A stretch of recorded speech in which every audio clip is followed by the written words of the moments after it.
How's it guys? We are out at Killarney this morning and I'm here with Travis Duggan and he's going to take me through a few tips and tricks to get the most out of my 4x4, and I can tell you I'm super excited. The stuff I've only been able to see in magazines or just watching videos on YouTube, I'm able to go out and adventure and do on my own now. So I've just been introduced to this 4x4 game and I'm super excited. So the idea for this series is to teach you a bit more about your 4x4, take you on some cool adventures and just build up your confidence and really get the most out of a vehicle. Travis, how's your patience levels today? Obviously very patient, being in this game for almost 18 years. Love being out here most weekends, out in the bush, just enjoying everything South Africa has to throw at us. And I understand your excitement because as I said, I've been in this game for a long time. And trust me, every day is different. Every day there's a learning experience. And that's something I love about this game. Right, we've just got to where the gravel road starts. We've been driving along in normal two-wheel drive, being on a tar surface. You can only drive these Toyota Fortuners in two-wheel drive on a hard surface.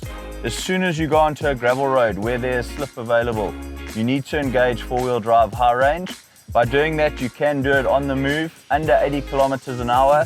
The best is to have the steering wheel in the straight ahead position, take your foot off the accelerator pedal, go down to the switch it across to H4, high range four-wheel drive. You'll hear it clicking, you'll see a set of green lights come on, and you know you're in four-wheel drive. When you go into four-wheel drive on the gravel road, you have much better handling. Now all four wheels are driving the car in the same range that you were driving on the tar surface. So if the top speed of the vehicle is 120 km an hour, the vehicle can go right up to that top speed.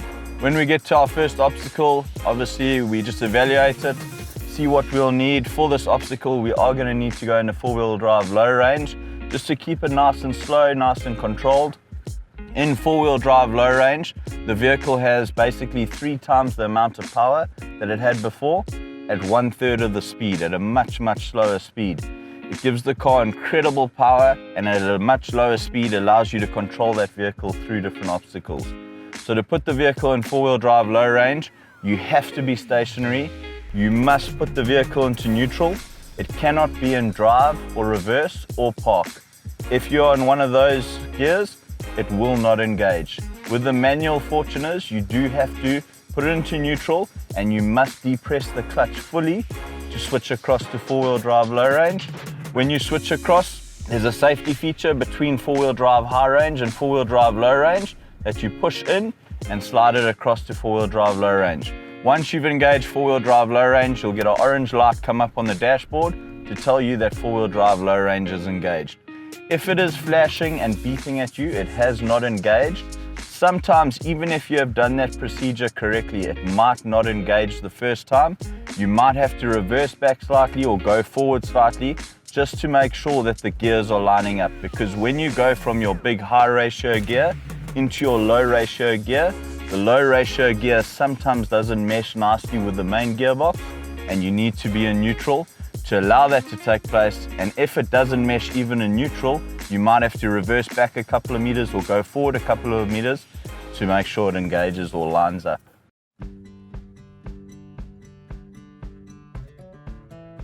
So guys, we've just arrived at our first obstacle, which is a couple of cross axle holes. The key in this situation is to get out, have a look at the holes, look where you want to position your vehicle. You always want to keep your vehicle as high as possible to make sure that it doesn't touch as you're driving through. And in a cross axle situation, you have one front wheel and the opposite side back wheel spinning at the exact same time. When this happens, the vehicle is cross axled, and in a normal four-wheel drive without traction control, those wheels will just spin because the wheels have least resistance. There's no pressure on them, so the differential sends all the power to the wheel with the least resistance, and you end up getting stuck in that situation. With the Fortuner, we're very lucky to have a very good traction control system. It kicks in 16 milliseconds. As you feel it kicking in, we call it biting. You will see from the outside the front wheel starting to shudder and move forward, and you start getting grip, and that vehicle starts moving forward. As soon as the vehicle breaks the wheel that is spinning, it transfers the power back through the differential to the other wheel that still has traction, and just those wheels that have traction push you through the obstacle. Okay, driving into the obstacle, you just want to keep the vehicle as slow as possible. Keep looking for the high points. As soon as the vehicle starts to drop down, just keep it nice and slow. The vehicle's just started to get cross-axled. You can see we've lost forward momentum. As I accelerate, you'll feel the car shudder a bit as the traction control kicks in and transfers the power across the diff, and we start moving forward again. Going through the second cross-axle hole, the car will just get slightly crossed up, and as we accelerate, the car starts biting and moving us forward through the obstacle.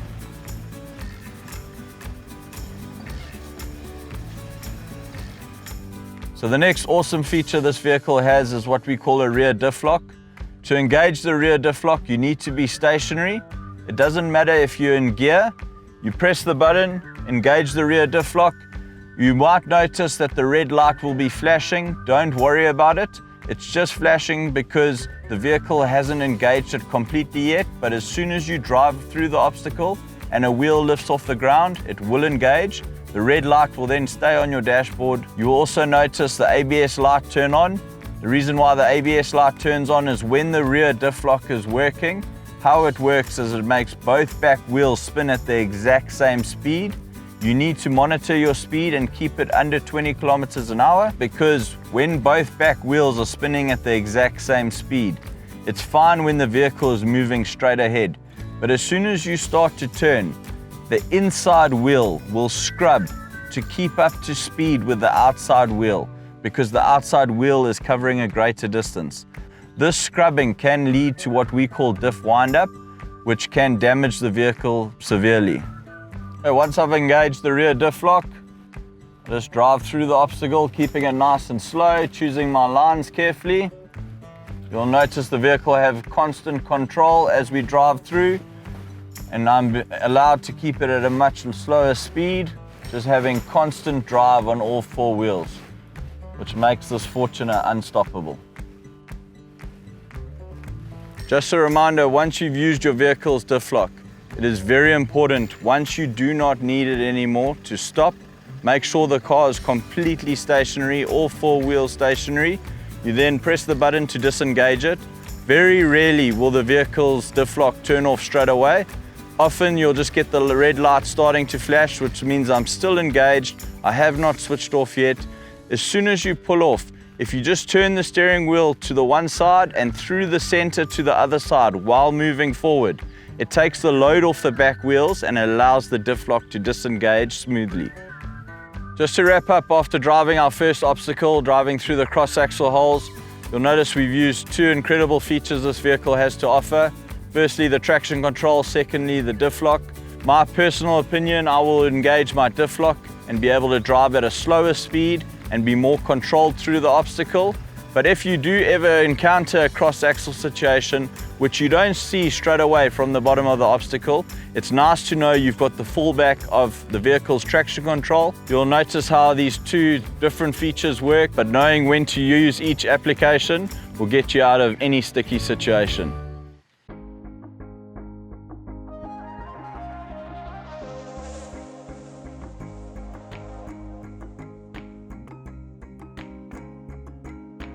Okay, so we were just thrown straight into the deep end there, but some really technical information to get our heads around.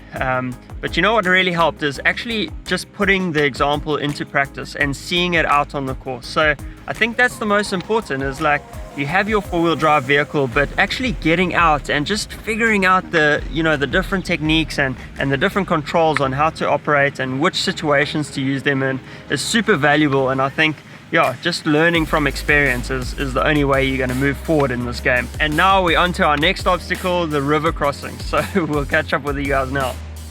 All right, so we're at the first river crossing, and for me, when I picture a river crossing, I'm thinking foot flat, huge big sprays, but in actual fact, there's quite a few processes and few steps to get across to cross a river cautiously and properly. So Travis is just going to run us through a few of those, and I'm definitely going to pay attention because I think I've got a lot to learn here.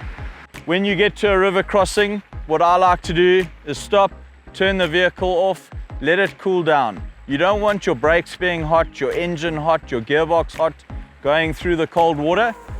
It's better just to let everything cool down, When you get to the crossing, it's quite nice to have a look at the crossing. Each crossing is different. You want to know where you will be entering and where you're going to be exiting. When you get to the crossing, it is important to walk it.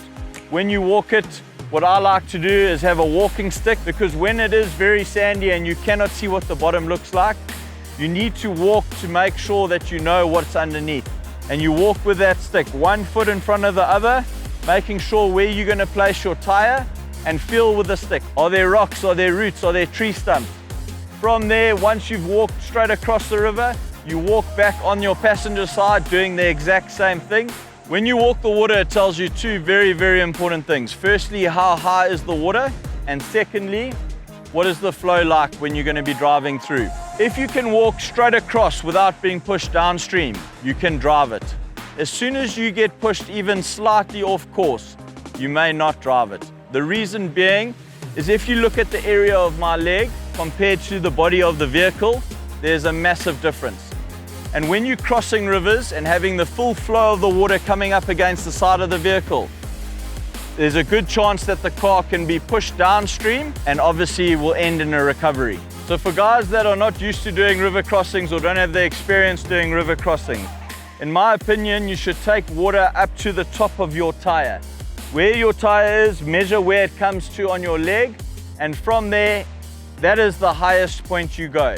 These Toyotas are incredibly well suited for water crossings. If you know what you're doing, you can take water right up to your Toyota badge on the front of the vehicle. But for guys that are inexperienced, it's not worth the risk because a lot can go wrong quickly. When we do an off-road river crossing, I like to be in four-wheel drive low range. If you're unsure of the crossing, you could put your diff lock on, especially that it's a straightforward crossing. We're going to be driving straight. But for most crossings, I keep my diff lock off. Whenever you cross water, you never ever wear your seatbelt. It's very important that if it is a dangerous crossing, that you walk your family through to the other side. The driver is the only person in the vehicle driving through a dangerous crossing. It's important to go into the water very, very slowly to create a bow wave. As soon as the front of the car makes contact to the water, we just accelerate slightly and form the bow wave on the front of the vehicle, and just keep accelerating to keep pushing that wave forward. Vehicles and water don't mix well, especially diesel vehicles, due to the compression ratio that the diesel vehicles run at. If you suck water into a diesel motor, you can do serious damage to the motor. If you're ever driving through a river crossing and the vehicle stalls or switches off for whatever reason, make sure you never ever restart it. Rather put a strap on that vehicle and be pulled out to the other side, because even if the exhaust is slightly submerged and you restart that vehicle, you can get sucked back from your exhaust and you can do some serious damage to the engine of that vehicle.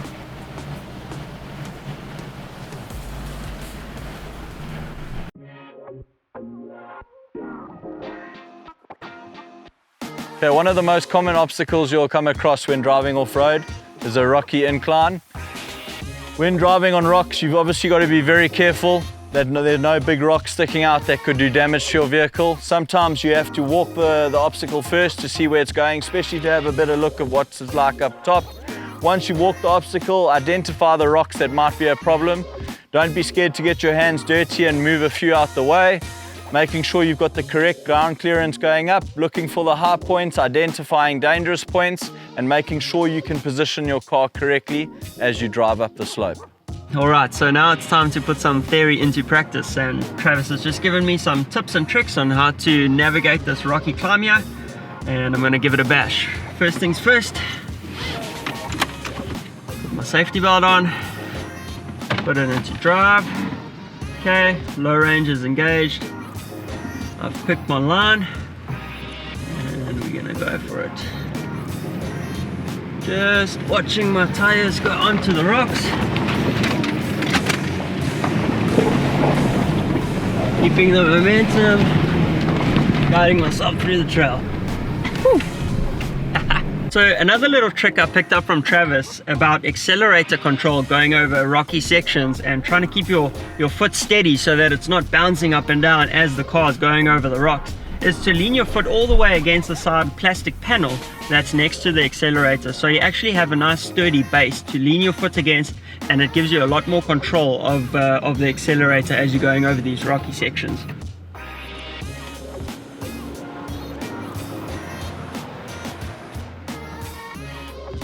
So it's been an amazing morning out, just spending time with Travis, picking his brain about different situations and how to overcome different obstacles. I think we've just touched the iceberg of what is actually capable with our 4x4 vehicles, and there's so much more to learn.